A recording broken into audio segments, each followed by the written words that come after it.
அனைவருக்கும் வணக்கம். Welcome to Neeraja rocks channel. நான் ஒரு தமிழ் டீச்சர். இந்த இடத்துல உங்களுக்கு 10ஆம் வகுப்பு பொதுத் தேர்வு நெருங்கிக்கிட்டு இருக்குது. இன்னொரு 29-28 நாட்கள் தான் இருக்கிறது.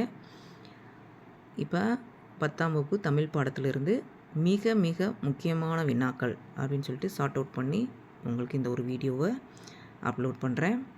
இதை நீங்கள் பார்த்து பயன்பெறுமாறு கேட்டுக்கொள்கிறேன்.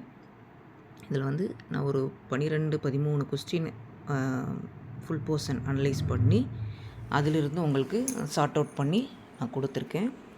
2 மதிப்பெண் வினாக்கள் அப்படின்னு எடுத்துக்கிட்டோம்னா நமக்கு 2 பிரிவு இருக்குது. அந்த 2 பிரிவுக்குமே தனித்தனியாக கொடுத்துருக்கேன். முதல் பிரிவில் பார்த்தோம்னா 30 வினாக்கள் மட்டும்தான் கொடுத்துருக்கேன். அந்த 30 வினாக்கள் நீங்கள் படித்தீங்கன்னா கண்டிப்பாக மதிப்பெண் வாங்கலாம். அதுக்கடுத்து மொழியை ஆள்வோம், மொழியோடு விளையாடு. இந்த பகுதியில் பார்த்தோம்னா நம்ம 5 கேள்வி எழுதணும். 5 கேள்வியை நீங்கள் படிச்சுக்கிட்டிங்கன்னா நல்ல மதிப்பெண் வாங்கலாம். 3 மதிப்பெண் வினாக்கள் இது நமக்கு 3 பிரிவில் வரும். 3 பிரிவில் மொத்தமே 22 வினாக்கள் தான் கொடுத்துருக்கேன். இந்த 22 வினாக்களை நல்லா படித்து எழுதி பாருங்கள், நல்ல மதிப்பெண் வாங்கலாம். 5 மதிப்பெண் வினாக்கள் மொத்தம் 5 இருக்குது.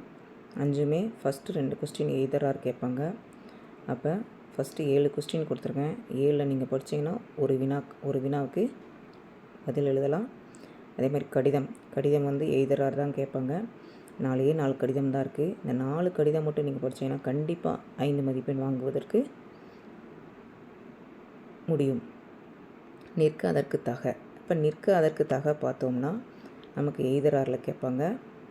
நிற்க அதற்கு தகைய 1 அல்லது மொழிபெயர்க்க இந்த 2 தான் கேட்பாங்க. 2லுமே 5 தான் கொடுத்துருக்கேன்.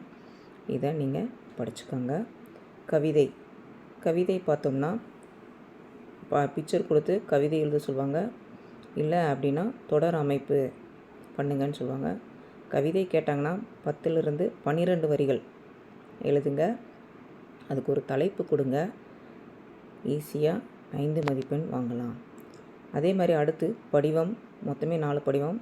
நூலக உறுப்பினர் விண்ணப்ப படிவம், மேல்நிலை சேர்க்கை விண்ணப்ப படிவம், வேலைவாய்ப்பு வேண்டி தன் விவரப்பட்டியல் 1, தமிழ்நாடு விளையாட்டு மேம்பாட்டு விண்ணப்ப படிவம் 1. இது 4 தான் இருக்குது.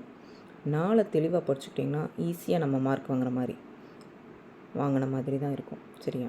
அடுத்து 8 மதிப்பெண் வினாக்கள் 3 கேள்வி நம்ம எழுதணும். அப்போ 43 அது நமக்கு உரைநடையிலிருந்து கேட்பாங்க. எய்தரார் தான் கேட்பாங்க. ஒரு கொஸ்டின் எழுதுங்க.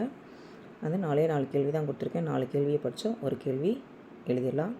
44வது வினா விரிவானத்திலிருந்து கேட்பாங்க. 3 விரிவானம் தெளிவாக படிச்சுக்காங்க, கண்டிப்பாக 1 எழுதிடலாம்.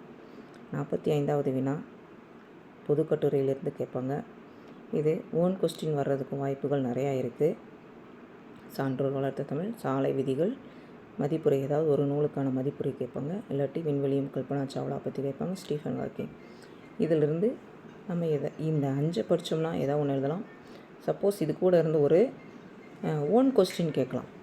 நடைமுறை இப்போ இருக்கக்கூடிய காலகட்டத்தில் கேட்கக்கூடியது மாதிரி இருக்கும். சரியா மாணவர்களே? இப்போ இந்த வினாக்களை நீங்கள் படித்தீங்க அப்படின்னா தெளிவாக 90 மதிப்பெண்ணுக்கு மேலேயே நீங்கள் மதிப்பெண் வாங்கலாம். நீங்கள் மட்டும் படிக்காமல் உங்களுடைய நண்பர்களுக்கும் இதை ஷேர் பண்ணி அவங்களையும் படிக்க சொல்லுங்கள். நல்ல மதிப்பெண் வாங்குவதற்கு என்னுடைய வாழ்த்துக்கள்.